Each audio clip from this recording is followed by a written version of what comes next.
Okay, hi everyone. Hope you're doing well.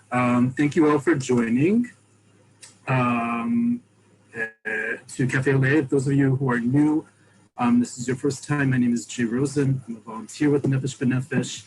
I myself made Aliyah with Nefesh B'Nefesh more than 14 years ago. And here at Cafe Oleh, we go over the everyday Hebrew that you need here in Israel. I'm actually back in the United States visiting family right now, but otherwise we'll be there with you in my apartment in Tel Aviv and soon in person.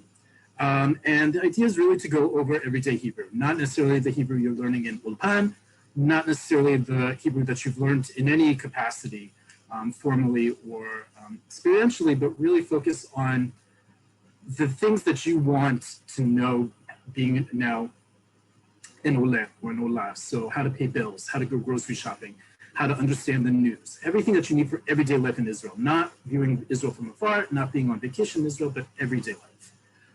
And as such, we focus on two things here, not just that vocabulary and the cultural context in which the words are used. I'm not a dictionary, human or otherwise. It's really about providing you with context to understand how Hebrew is used in the state of Israel and in Israeli society. But we try to keep this as user-friendly as possible. So if you have any requests for topics to cover, please send them to Nefesh B'Nefesh. You can write them in the Q&A section, and we'll be happy to incorporate them in upcoming lessons. Second is that this is much more intro level friendly, both because this is a webinar, second because of and how many people are on the call, but also in general we understand that it's often much harder and much more challenging for people who don't have even an intermediate grasp of Hebrew to really function in Hebrew on a regular day basis. So this is also meant to alleviate some of that cultural challenges you're anyways going to find with Aliyah. And third, we really want to make this user-friendly by please asking questions while I present today over the vocabulary that we're going to go through today. If you have any questions, please, as always, if you have a question about what I'm presenting or something you didn't understand that I'm presenting, please put that in the Q&A window. You'll see on the menu bar here in Zoom, you'll see it says Q&A. Please put your questions there. Please reserve your comments, whether it's about my English, my presentation skills, or a non sequitur. You're welcome to do that, but please put that in the chat window. The Q&A really needs to be just for questions. We have close to 200 people on this call. I'm going to try to facilitate as many of your questions as possible, but it's just me. So thanks in advance for understanding. Okay, so with that, we're going to get started today. And this week is, as you know, here in the, you may not know, in the United States, it's Memorial Day weekend. It's obviously celebrated very differently here in the United States and in other countries as opposed to Yom HaZikaron, Memorial Day in Israel. But it still is this season of starting to go out. Things have relaxed significantly in Israel, certainly here in the United States. And the start of the spring and warm weather means it's time to go barbecuing. And like in other countries, barbecuing is a really big tradition in Israel. Regardless of what you eat and how you eat, it's a really big deal to go out, whether you're grilling at your home or out in a picnic or in some national park. Barbecuing is a real big deal in Israel. And we're going to go through some of the big words in it. Again, not words that you can easily look up in the dictionary, right? So when we get to cuts of meat, which I'll explain why we're doing that in a second, I'm not going to go through the words for breast, wing, and thigh for chicken. You can look those all up in a dictionary. They're not any different. What we are going to go through are things that are culturally different from one to another. So one of the big ones is what I just said, cuts of meat. Those of you who are foodies, who are cooks at home, you know that every country has its own way of butchering meat, of cutting up a meat, whether it's a cow, other animals, and particularly with a cow. So the American cuts of meat, those names that you may be familiar with if you're American or have spent enough time in the United States, are different than the British cuts of meat, which are different than the French cuts of meat, which are different than the Korean cuts of meat, and so forth. Israel has its own cuts of meat. This is a perennial question among Olim, especially from North America, but also from the UK. What the heck do I do when I go to the supermarket? I'm expecting to find brisket, and it's not called brisket. or I'm looking for a steak. I don't know what I'm looking for. Help me out, because it isn't something that translates literally in a dictionary. So we're going to go through some of that today, but we're going to go through also sort of the general words when it comes to barbecuing and grilling. So first off, before you ask me, because I'm only going to go through select cuts of meat, the more popular ones, I'm going to post in the chat window, a guide, a full complete guide to all cuts of meat in Israel. It's a really good list. There are lots of other lists online. This one I happen to like just because of how it's organized. If you're looking for a more complete set, just look in the chat window. I've already posted the link there. Save it in your favorites. It's a really good tool to have if you are a meat eater or having people over, and regardless if you're grilling or not. We're going to go through some of those and what exactly you're looking for when you go to the butcher, including what's the word for a butcher. So with that, I'm going to share my screen. As always, you are welcome to follow along. You're welcome to screenshot. You're welcome to do old school pen and paper. You'll also, all of these recordings, both today's, the previous sessions, and upcoming ones, will all be available for viewing on demand on Nefesh B'Nefesh's YouTube channel. So tomorrow, the next day, go search on youtube.com, Nefesh B'Nefesh. You'll find a recording of today's lesson that you can go back to and get a review of the vocabulary at your leisure. So we're going to do barbecue. In Israel, we have two words that we use when we talk about barbecue. One is mangal, as you see here in row 2, very top of our vocabulary here. One is mangal, and one is Oleh. Now, what's the difference between the two? Mangal is actually not Hebrew. Even though we hear it a lot, mangal is one of the many cognates we have in modern Hebrew. Mangal is specifically from Turkish. And the idea is that Turkish culture has a tradition of grilling in a very specific way, which is a wide yet narrow rectangular metal grill. It's usually a shallow grill. It's usually only about that high, with charcoal briquettes on the bottom, and then a grill on the top. Oftentimes it's on a stand, on a four-legged stand. Sometimes it's part of a restaurant. But the mangal is what we most associate in Israel, because it's the one that's portable. It's the one that if you're going out into a park or outdoors, it's the one you're likely going to have. Not a small hibachi, although you also see that. This is one of those, it's almost 2 meters in length barbecue sets. And that's the mangal. It's the actual barbecue grill itself. And we use it as a catch-all term for all things grilling in Israel. The other word that we use is much more Hebrew, because it is Hebrew, is al ha'esh. Al means on or on top. Esh is fire. So on the fire, whenever you hear al ha'esh or al ha'esh, but it's usually just pronounced as one sweeping word, al ha'esh, means grilling or barbecuing. There are any of those things that are synonymous with one another, but it's assumed that it's over a flame, be it a charcoal flame, open flame, whatever it is. Al ha'esh is the other word we use in Israel to mean barbecue. The word barbecue, by the way, even though I spelled it here like this, the cognate barbecue usually only refers to the barbecue sauce, rotev barbecue. That's synonymous with more American style barbecue, even though there's quite a diversity of kinds. We don't really use it for the actual act of barbecuing. Like I said, mangal or Oleh is understanding you're going to a barbecue.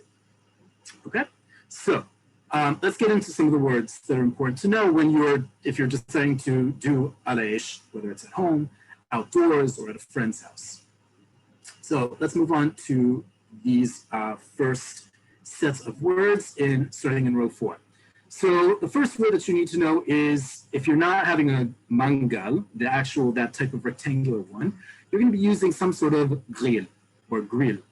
Okay, just as it sounds, it's a cognate. It comes from English, a grill, grill. It's just the same way that we pronounce it, and it's any kind, right? It can be from as small as a hibachi to one of those self-lighting ones, to a mangal, a bigger one, to a gas grill, to a Weber grill, whatever it is, all of them are a grill. Okay? Very simple word to use in that respect. The next word is plancha. you're going to see this word a lot. And my automated vowel generator, which creates the dots and the bars to create vowel sounds, right? Because we don't have letters that indicate vowel sounds in Hebrew. On the right-hand side, wrote this as plancha. It's usually plancha. Plancha comes from Spanish. The idea of a plancha is more like a griddle. Okay, it may have grill bars on it, but the idea is it's something that's usually found indoors. You can certainly use a griddle, a plancha, outdoors on a grill, on a mangal, but typically a plancha is referring to everything from a griddle. I've also heard it used as a hot plate, but that's a catch-all term for usually something that's done indoors as opposed to outdoors. And you'll typically find when you go to a restaurant and they serve something a la plancha, al plancha or al ha plancha, it means that it's coming on some sort of hot plate, hot griddle to your table, or it's being cooked that way back in the kitchen. Okay, but that's to separate from a grill, regular old outdoor grill, charcoal or gas. Speaking of charcoal, very important words. In Hebrew, we've talked about this a lot, that Hebrew, it has a very conservative amount of words, certainly in comparison to English. But in some places, we have very descriptive words, just like you have in other languages. In Hebrew, as you're about to find out, we have words for different types of states of charcoal. The first one is pechamim. Pechamim is what you're going to buy in the store if you're going to have your own alaish. Pechamim are charcoal briquettes. Okay, that's those square briquettes. They're either made by fusing together charcoal, or it's made from actual wood. It'll say on the label where it's from and what it's made from. But pechamim, what's most understood, pechamim are the charcoal briquettes that you need to light. It's not necessarily self-lighting. It's not necessarily natural, whatever it may be. The point is, a pechamim, which is the plural, are charcoal that has yet to be lit. Okay, it's unlit charcoal. It's charcoal briquettes. Not the opposite, but the next stage of charcoal is when they're lit. And when they're lit, they now are called gechalim. Okay, gechalim are coals. We can also use the word charcoal, but it really refers to charcoal that's already lit, that's been ignited, that's already hot, and is being used as a heat source to cook. Okay, so pechamim, not heated, not lit, gechalim, lit, ready to use. Okay, and then the third one, obviously, is what happens once those pechamim are lit and become gechalim. When they're done, they turn into efel, ash. Very simple words. You obviously need to clean up afterwards with those words. Okay, so that's sort of the anatomy of what you're using. I actually just saw someone who wrote in the questions, Michael asked, can a plancha be a blech? Yes. You will hear, because I said hot plate, some people will refer to what in Yiddish, in Eastern European Jewish communities, is a blech, that hot plate, that heating plate that we use on Shabbat for those who are observant. You will also hear it used as a plancha. So plancha, blech, griddle, they're all very synonymous in a slightly ambiguous way, but keep in mind that a plancha can be both a griddle, i.e. something you directly cook on, or it's something that you simply keep food warm on. It can be both things at once. Not necessarily the tool itself, the word, rather. Okay, let's go through some of the verbs that we're talking about when we talk about grilling, because there's quite a lot. And as you're about to see, there's two that sound very familiar, very similar to one another, and they often get slightly confused. So it's important to understand the slight difference in the two of them. Okay, so starting here in row 10, we have three verbs. One is two of them are participles, and one is a infinitive. The first one is salui. Salui with a tzadi means roasted, but it's the word that we use most with grilling. Okay, if something is salui, it's roasted to the point of, if it was cooked indoors, we would call it broiled.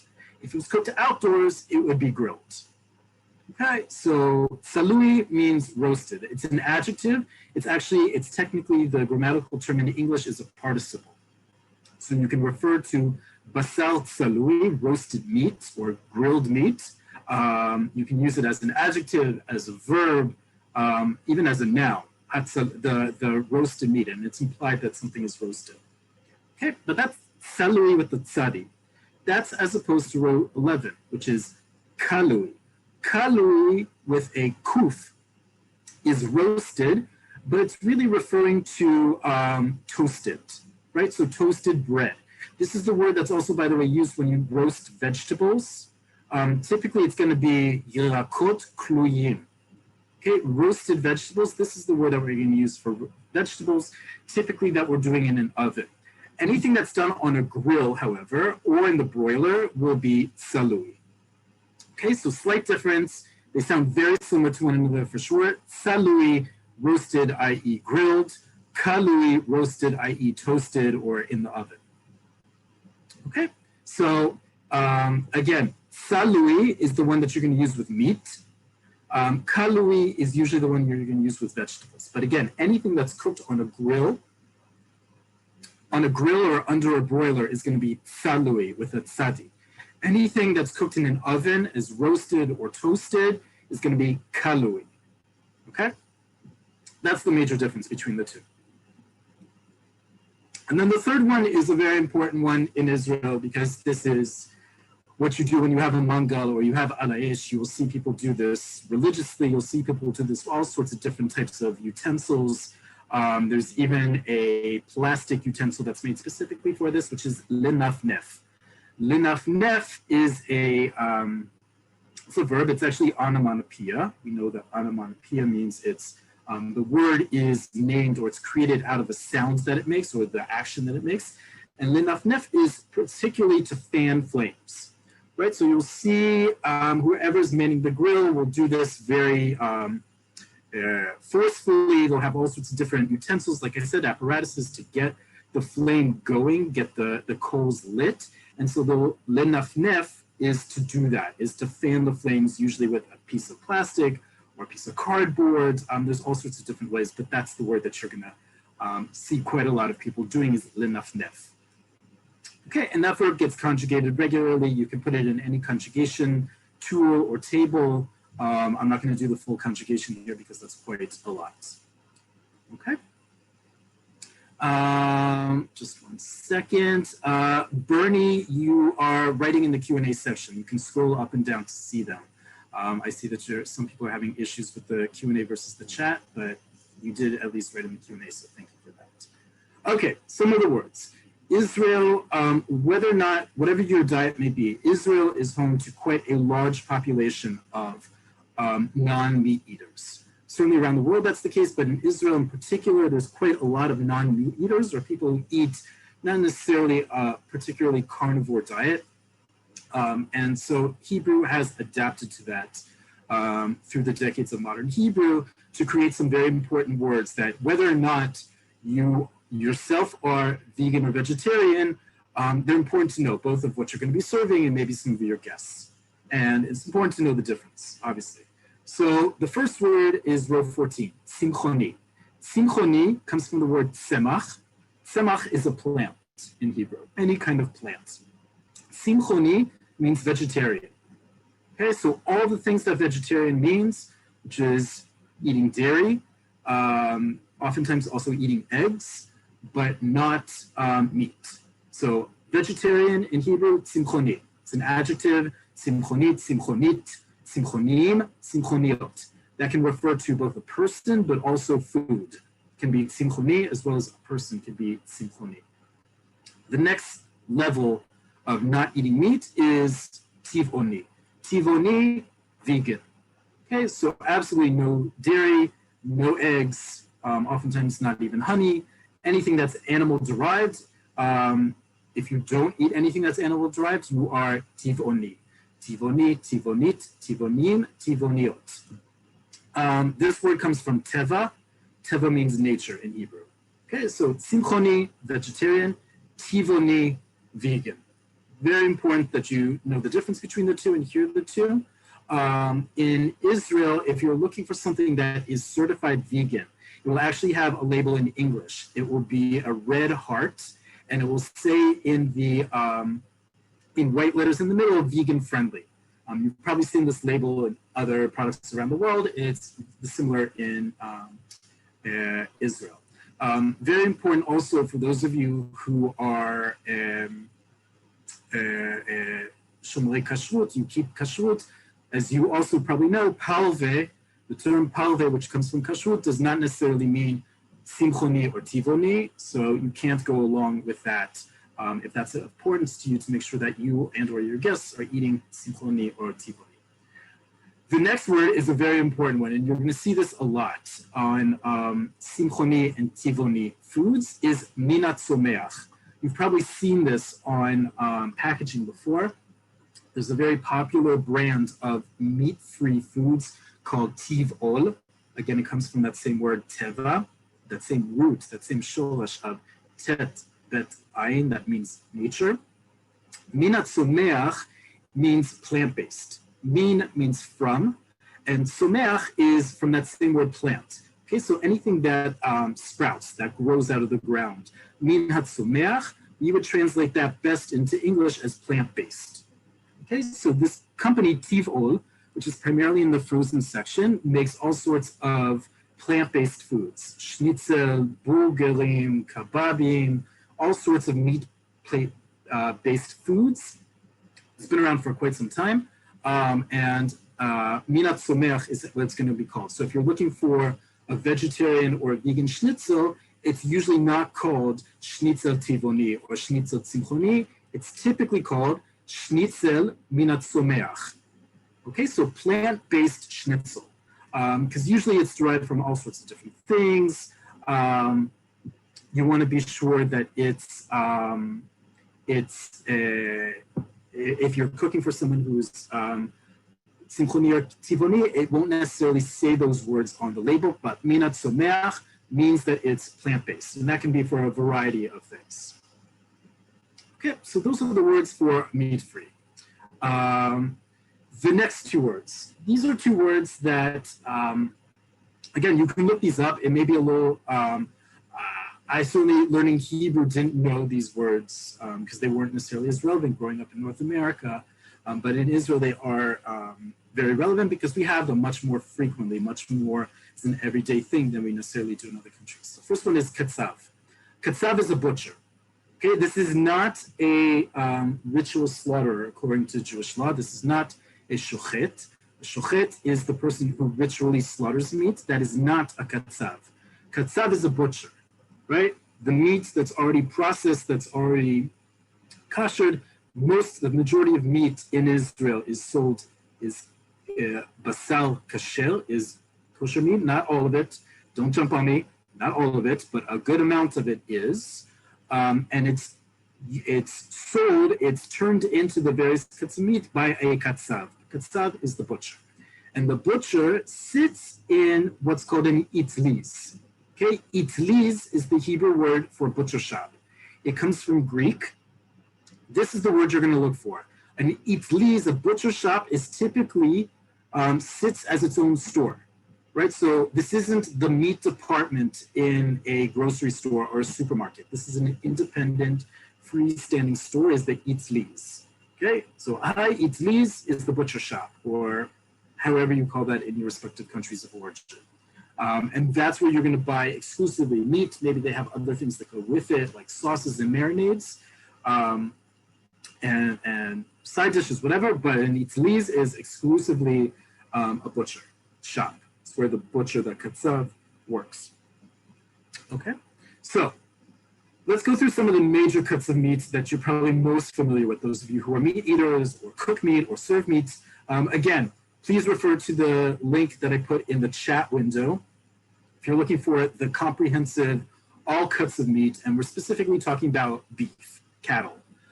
It also deals with veal. Again, it's cattle. These aren't necessarily relevant for poultry, but just keep in mind these are the ones that have the biggest difference between native English speakers, be they North American, UK, Australia, so forth. And you're going to see, let's just start so I can take you through each of these. So just as with the other words, right, the Hebrew is on the right-hand side, transliteration is in the middle, and on the left-hand side, you're going to see the equivalent of the cut for Americans. Okay, so before the British in the audience, before anyone outside the United States jumps on me, This is for an American audience. You can find other conversion charts for other countries by just simply Googling it. I took the ones that are the most famous cuts of meat, most common cuts of meat here in the United States, but also around the world. What you'll also see is a number next to it. In Israel, like in other countries, you can order cuts of meat from the katsav, from the butcher, at the itzliz, at the butcher shop, based on the number. Each cut has an assigned number to it. And that's a part of the cow's body that you're sourcing it from. So if you don't remember the name of it, you can simply refer to the number. And you'll often see this on prepackaged meat. It'll have the number next to the word, its name in Hebrew. So let's jump into it, some of the bigger, more famous cuts of meat. The first one is entrecôte. As you can probably hear from my terrible accent, but just the way it's written, because it's a very long word in Hebrew here in row 21, whenever you see a long word in Hebrew, chances are it's not Hebrew. Chances are it's a cognate. And you'd be right for entrecôte. Entrecôte comes from French, entrecôte, which is the exact same thing. Entrée is between, côte are ribs. Entrecôte is ribeye. Okay, it's also known in Hebrew as steak ayin. Ayin means eye, so it's the eye of the bone in the steak, but it's more commonly known as entrecôte. So when you're going to a restaurant and you order entrecôte, you're ordering ribeye steak. Okay, so that's a very important word to know. And as you see here on the left-hand side, it's the equivalent of ribeye or cut number 1. Okay, so if you're wondering what those numbers mean, that's what it's referring to, those cuts of meat.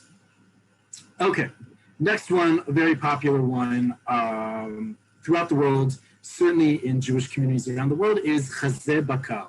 Chazeh means breast, so it's from the chest part of the animal. Bakal is cattle, is beef.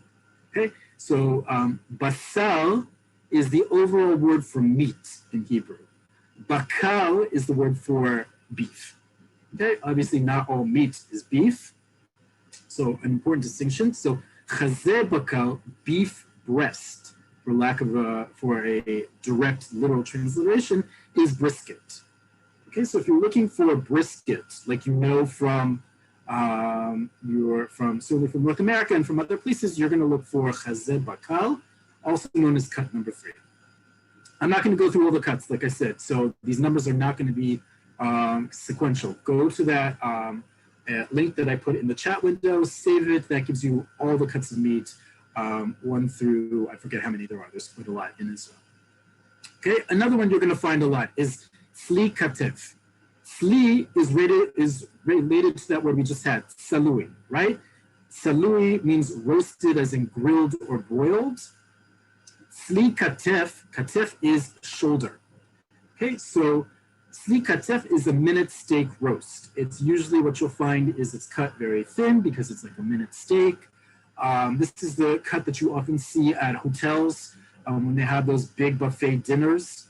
It's that slice of meat that you usually find that in swimming in some sort of sauce. Sli katef, number 5 is that minute steak roast. It's a thinner slice usually. Another very popular cut is simta. Simta is number 11 or sirloin, right? So it comes from part of the loin of the animal.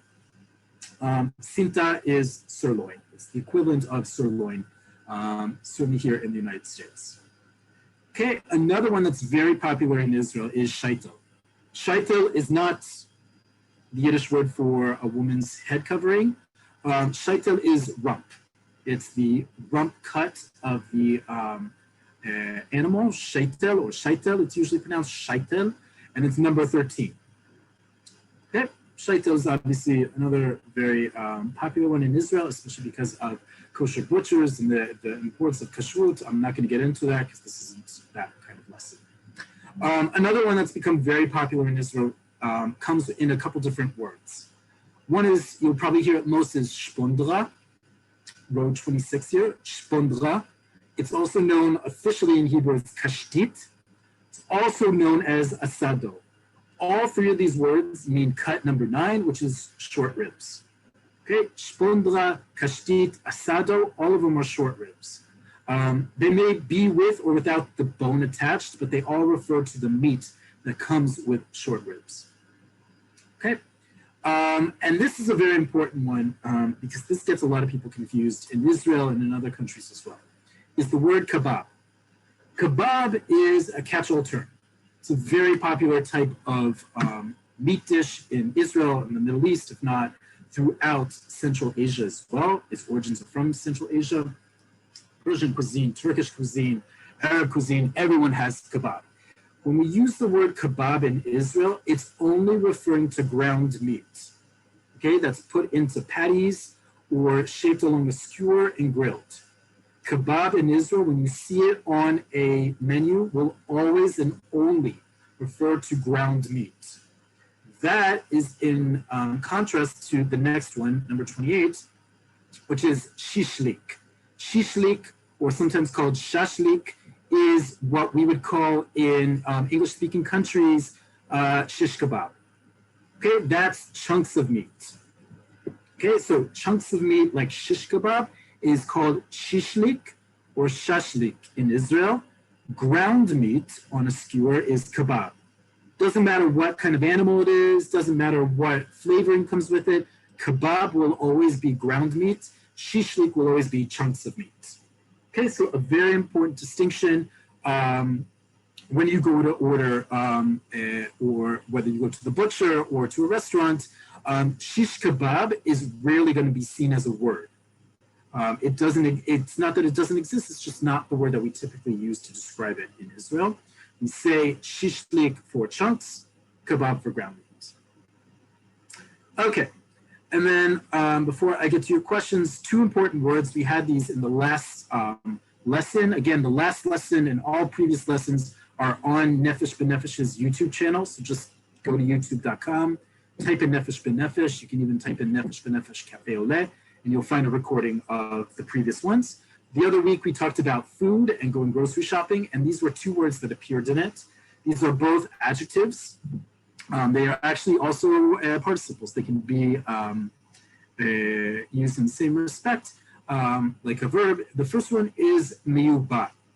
Miyuba means imported. Okay, row 30 here, miyuba. Miyuba means imported. It comes from the verb leyave, which means to import, which ultimately comes from the same root as lavo. Lavo means to come, right? So bo, bati, all of those to come. So the idea is you're bringing something in, you're making something come in to import something. Excuse me. So miyuba means imported. Why is this important? The vast majority of red meat in Israel, red meat, so beef, is miyuba. Most of Israel's meat, ground beef products are imported. Whether the animal was slaughtered before or after arrival in Israel, the cattle was certainly grown in or is raised, that's the word that we use for animals, raised outside of Israel. A lot of Israel's beef comes from South America. Now we get a lot from Poland and Eastern Europe. But most of Israel's beef is still to this day, miyuba, is imported, simply because we don't have enough pasture land for cows to roam. If you go up to the north of Israel, in the Golan, you will find a lot more locally raised beef, locally raised cattle. It does obviously come at a premium price because it's a finite amount of land and resources for cattle, but most of Israel's beef is miyuba. Other kinds of meat, especially poultry, are usually grown in Israel, are raised in Israel. So chicken, turkey, those are things that are usually grown, raised in Israel. Beef is usually miyuba. And then the last word before I get to some of your questions in the Q&A is me'ubad. It sounds very similar. As you can see, it's spelled differently in Hebrew. Me'ubad. Me'ubad means processed. It comes from the same root, ayin bet dalid, as the word la'avodah, work. La'avod is to work. La'abed is related to it, and it means to process something. So to work especially hard to do something, to transform something. And you will find basal, meat, basar me'ubad, processed meat. What is that? Think, those of you who are familiar with delicatessens, turkey roll. right? Or other forms of meat where it's basically pieces of meat that are processed together, they're pushed together. It's not the natural part of the body of the animal that was then butchered. So turkey roll is usually parts of turkey meat that are processed together with some sort of binder and then sliced into individual slices in a deli. We do have basar me'ubad, and it's important on labels. When you buy prepackaged meat, it will say if it's me'ubad or not. Sometimes it's either it's made with fillers or all sorts of different things. So if you're looking for that, that's an important thing to look for. Is it me'uba? Is it imported? And is it me'ubad? Is it processed in some way, meaning that it has something else other than meat in the final product? Okay, I'm going to stop here because I see we have a bunch of questions. And okay, so see, we have some helpful suggestions there. Thank you for everyone who pointed out me'ubad. Okay, let's get to some of your Q&A because I see we have a bunch here. Okay, that we haven't already done.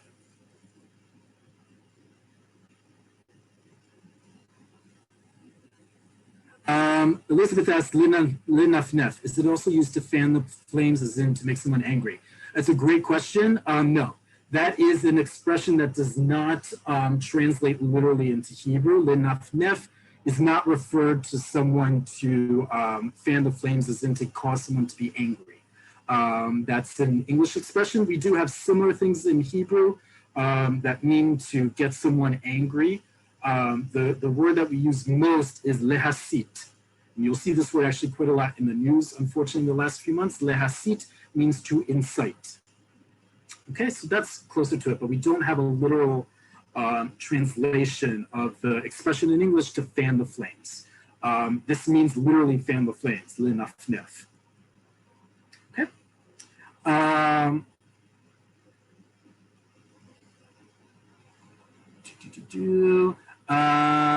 What word is used for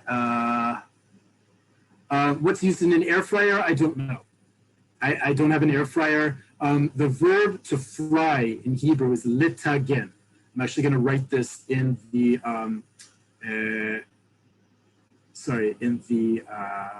spreadsheet here as we're typing, as I'm saying it out loud. It's not going to be with the vowels, but we'll be okay. I'll simply write the transliteration here and make it bigger for you in just a second.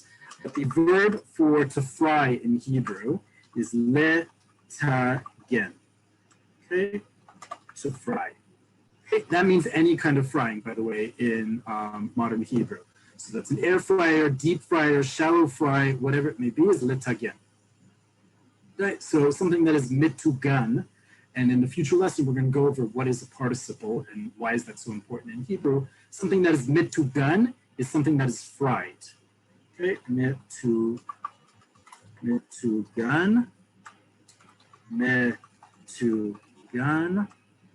is fried, masculine. Okay, so to fry, litagen, mitugan, something that is fried. Okay. Very important. What are the words for beef and meat? We went through all of that and I didn't put that on here. Okay, so meat is, okay, is meat and beef is okay. Obviously very important things if we're talking about barbecuing. Basal is meat of any animal. Okay, first word here, basal is any kind of meat from any kind of animal. Bakal or bakar is beef. Okay, that's the difference between the two. Miriam asks, if I want to order ground beef to make hamburgers, would I use the word kebab? Great question. You're going to use the following words. Ground in Hebrew, or rather ground meat, let's put it all together, is this. Okay. Is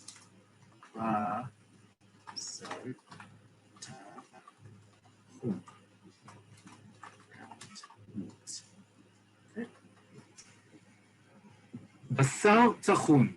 Basar, we just said, is meat. Tachun is the adjective meaning ground, like to grind something. If it sounds familiar, it's the exact same root that we get the word tchina, or tahini if you're outside of Israel in the Middle East. Tchina means grinding, right? Because we get it from grinding sesame seeds. Excuse me, tachun means ground. So basal tachun is ground meat. That's what you're gonna look for if you wanna make hamburgers or kebab or anything else that uses ground meat. You're gonna ask for basal tachun. The default of basal tachun in Israel is bakal, okay, is beef, it's ground beef. You can certainly get ground chicken, ground lamb, ground turkey. You can look up those words for lamb, chicken, turkey on your own. I don't need to go through all those now. But basal tachun is the catch-all term for ground meat. Usually the default is beef. Okay.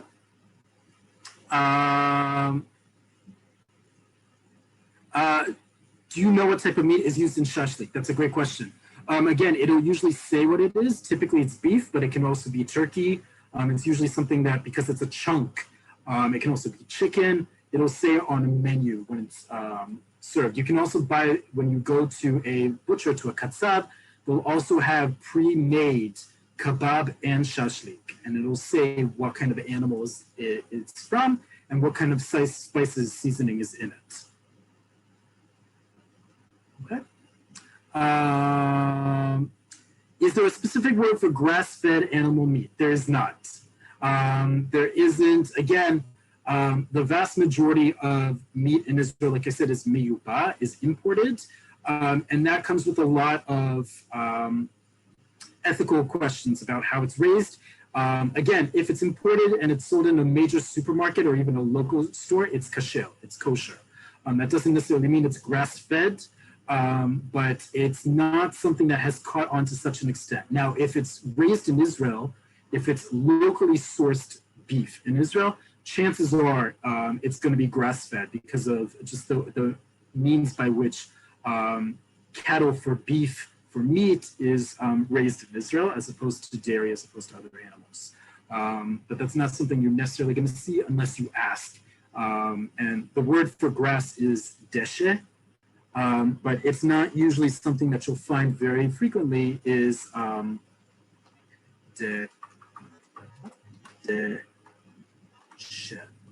is grass.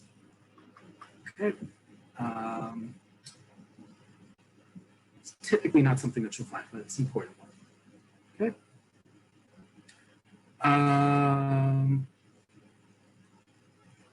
Okay. Great. Okay. So Elisheva asked an important question about lamb, and this is one actually you won't necessarily find in dictionary, is that we have two words that just like salui and kalui and other words that we've had in the past get translated as one word, but in fact they're slightly different. One is taleh, taleh, and the other is keves. Make these bigger. Two very important words when we're talking about meat, because we're also talking about the Middle East, and this is a very popular source of meat in Israel and the rest of the Middle East. So one is taleh and keves. Okay, taleh is lamb. Keves is the all catch-all word for sheep, but when we're talking about it, when it comes to lamb meat, it's usually mutton. Mutton is also a catch-all term that can also mean goat and other similar types of animals. But taleh is specifically lamb, meaning it's a younger animal. It's like the difference between bakal that we had before and another word, which I'll put here right now, because we're already talking about these cuts and these types of animals. Okay, so taleh is lamb. It's a younger animal. It's a younger lamb, and that's similar to egel. Egel is veal. Okay, so typically when you go to a lot of, for example, shawarma.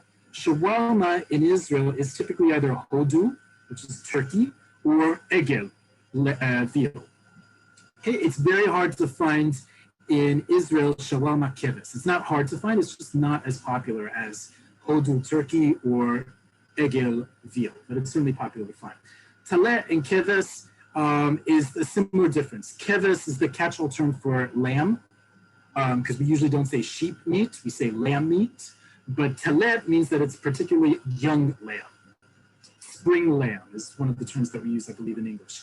Keves, it can be mutton, i.e. an older sheep, or it can be a younger sheep. It's both at the same time.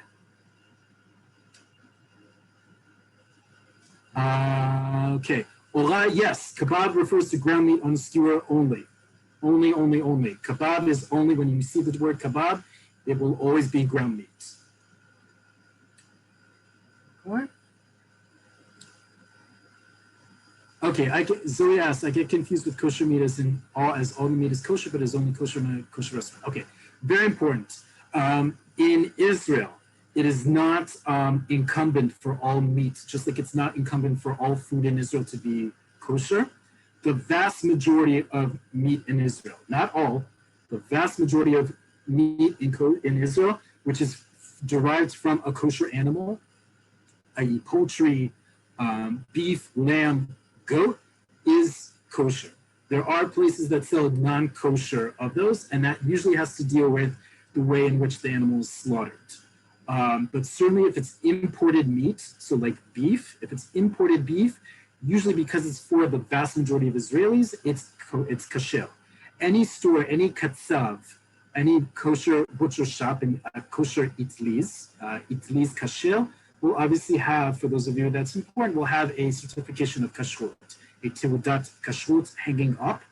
But it will still say very clearly on the package wherever you're buying if it's kosher or not.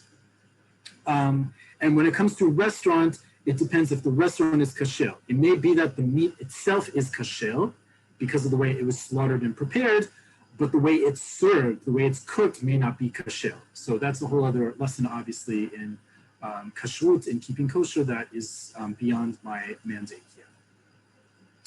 Okay. Someone asked about schnitzel. Schnitzel, we know, is chazeh of. Chazeh, we had before, is breast. Chazeh of is chicken breast. Schnitzel is simply chicken breast that's pounded into a very thin layer, into a thin amount. You can either buy it prepackaged and done by the katsav, who will pound it out for you, or you can do that at home. But that's what schnitzel is. Okay. Pamela asks if you want to chop meat or chop chicken, do you say basal tahun? Yes. Whether you're making, because ground meat, basal tahun is used not just for kebab, it's used for tzitzot, which are patties that you cook in a sauce. It can be for hamburgers, it can be for ground meat sauce. You won't go and order kebab. If you go to a itliz, if you go to a butcher shop and you order kebab, they're going to sell you pre-made kebab patties. They may or may not be on a skewer, but they'll be made for grilling. So they'll be small, usually round. They'll sometimes have onions and parsley and spices in it. That's what you'll do when you go to a butcher and you order kebab. Just like to a restaurant, when you order kebab, that's what you'll get. If you want ground meat to do whatever you want with it, you're going to order basar tahun. Okay, basar tahun, ground meat. Okay, any other questions? I see we have a bunch of questions here that can be looked up in a dictionary. We want to focus on things that aren't necessarily explained by a dictionary. Those of you, again, who are looking for the term, the line that we had, the cuts of meat, I'm going to post it again, even though you can just scroll through the chat window and you can see it, but it will be the last entry that I just put in the chat window for them as well. Okay. Let's see, just make sure we have any last questions here. Okay, all asking about different types of meat and different things. That's great. Awesome. Lamb chops. We can do that really quick just because we have a a little bit of time here. A lamb chop or some sort of chop, right, is a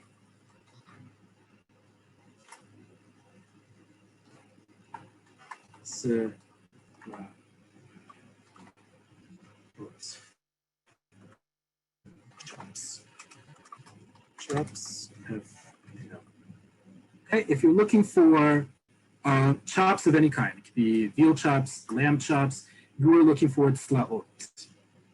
Okay. Just okay. Tslaot are chops. That can be tslaot keves or tslaot taleh, lamb chops, mutton chops, can be tslaot egel, veal chops, whatever it may be, but that's what you're going to ask for, chops, tslaot.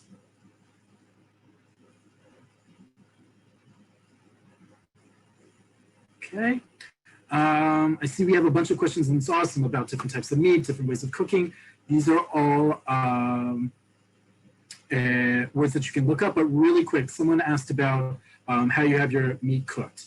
The classic one is medium, and we say pretty much the same thing in Hebrew, medium. Okay, medium is the word that we use for medium cook. Let me just write it out here. Medium. And then the word that you'll also find, that you'll see, is just taken directly from English. Medium. Sui. Done. Okay, in Hebrew, we do have some words of our own. Medium is what we use for medium. Asui is the word, it literally means done in Hebrew. Asui means done. So if you want to say well done, asui tov. It's a literal translation from the English. Tov is good. Asui, or well in this case. So asui tov, well done. Medium usually is the default here in Israel. Okay. Again, those are words that you can look up as well. Okay, so we're going to wrap up here. So we're just about at the top of the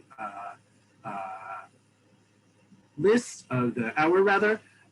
Thank you all for joining. Again, you will find a recording of this session on YouTube in the coming days, including, because this was a shared screen, you'll be able to follow along with the vocabulary at home, as well as any screenshots that you took. I see a couple people have already asked about words that we've gone through, so you'll be able to see it up here as well. If you have any requests for topics to go over in the future, please write them in the Q&A or be in touch directly with Nefesh B'Nefesh. We'll be happy to include them in upcoming lessons that we're planning. And wishing you all the start of sort of the end of spring in Israel and the beginning of the summer. I hope you all are able to have a Mangal and Oleh barbecue at your own time. I hope it's delicious, and I hope now you'll feel a little bit more comfortable in planning for it, from the supplies you need, the coals, the meat, and so forth, as well as taking care of your non-meat eating friends. So with that, Toda Rabah, thank you all very much, and Lehitraot. See you all very soon. Take care.